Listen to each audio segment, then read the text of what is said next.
Have you ever heard of a road so terrifying that locals would rather take a detour of miles than drive on it?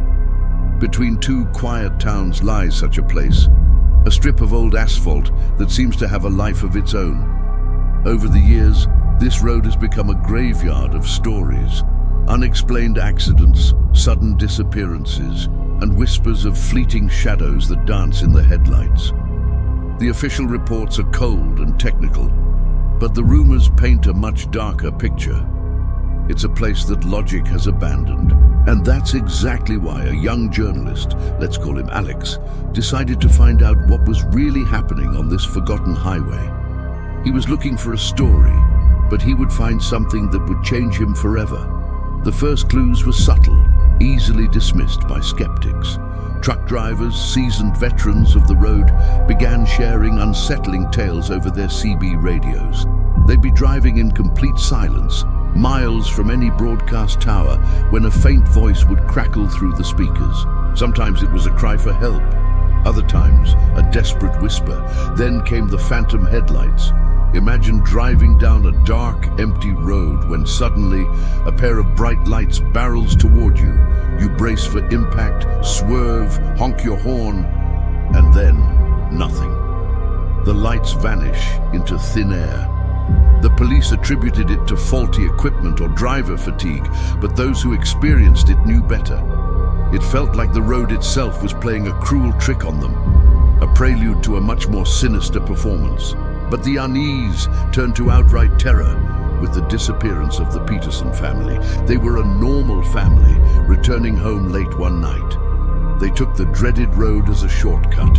They were never seen again.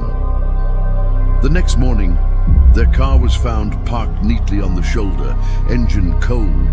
The doors were locked from the inside. But what chilled investigators to the bone were the dozens of handprints covering the inside of the windshield. They were frantic, desperate prints, as if someone or something was trying to claw its way out. There was no sign of a struggle, no broken glass, just an empty car and a silent, terrifying story told by those handprints.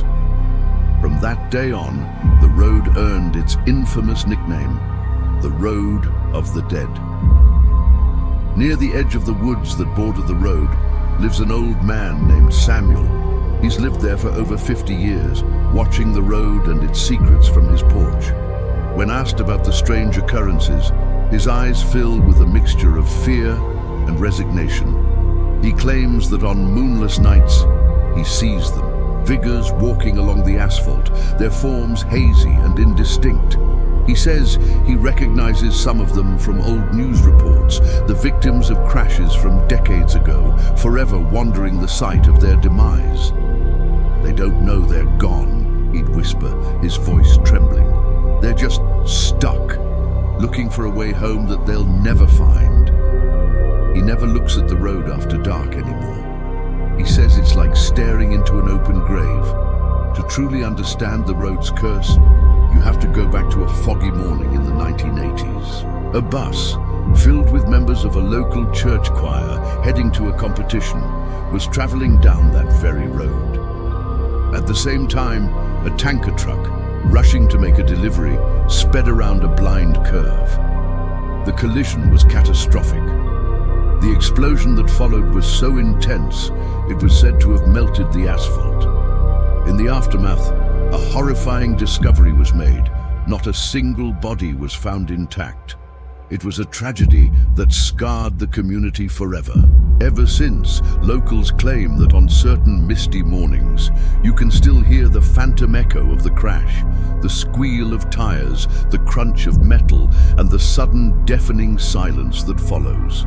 Some even swear they've seen a burning bus, a fiery apparition, racing down the road before vanishing into the night. Fueled by these stories, our journalist, Alex, decided he had to see it for himself. He prepared for a long night, equipping his car with high-sensitivity audio recorders, night vision cameras, and motion sensors. He parked at the most infamous stretch of the road and waited. For hours, there was nothing but the sound of crickets. Then, just after midnight, the equipment began to register anomalies. The audio recorders picked up the faint sound of footsteps on the gravel right outside the car, then soft murmurs, too faint to be understood. Soon, a new sound emerged, the unmistakable, heartbreaking sound of a woman crying. Alex sat frozen, his heart pounding. At exactly 3:17 a.m., one of the motion-activated cameras captured a fleeting image, a shadowy figure slowly crossing the road in front of the car. And then, in an instant, all his equipment went dead. The silence that followed was more terrifying than any sound. Shaken but determined, Alex restarted the car and decided to drive the length of the road one last time. As he rounded a sharp bend, his headlights fell upon a figure standing on the shoulder. It was a woman in a simple white dress, her thumb out, hitchhiking. Her face was pale, almost translucent in the dim light. Against his better judgment, he slowed down, but a wave of pure dread washed over him, and he sped past her. He glanced in his rearview mirror to see if she was still there. The roadside was empty. She was gone. Relieved, he turned his attention back to the road. A moment later, he looked in the mirror again, and his blood ran cold. The back seat, which had been empty just seconds before, now bore 2 wet handprints, as if someone with damp hands had been sitting right there. An intense, unnatural cold filled the car, and with a final sputter, the engine died, plunging him into darkness. Alex survived that night, but the experience haunted him. He knew the stories were more than just folklore.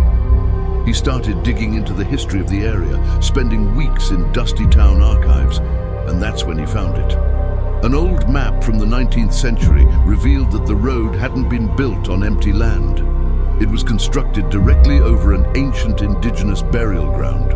The construction crews, eager to finish the project, had desecrated dozens of graves, unceremoniously destroying sacred sites without a second thought.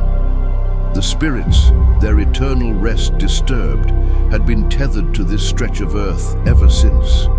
The accidents, the apparitions, the voices, it wasn't just a haunting, it was a curse born from disrespect.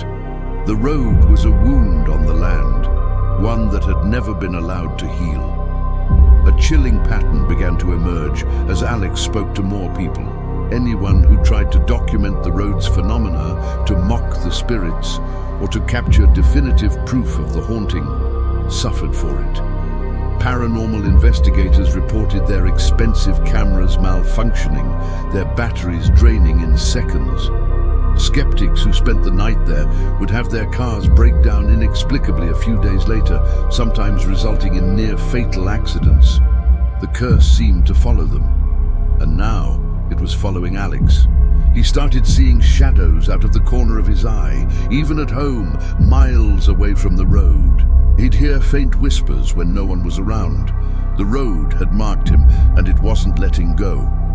This brings us to the end of Alex's story. The final piece of evidence he left behind was a single, terrifying audio file from his personal voice recorder, found in his overturned car on that same haunted road. The car was empty. Alex was never found. On the recording, his breathing is ragged, filled with panic. You can hear the wind howling outside. Then, his voice, trembling, breaks the silence. "They're here," he whispers. "They're standing in the middle of the road. They're all here." There's a long pause, and then the most chilling words of all, "They're calling my name." The recording cuts to static. The camera, recovered from the scene, showed one final, horrifying image. It was pointed at the driver's side window, and in the reflection on the glass, you could see dozens of pale, silent faces, all staring directly into the lens. They had finally claimed him. Thanks for joining me on this journey into the unknown. If you enjoyed this story, don't forget to like, share, and subscribe for more tales from the shadows.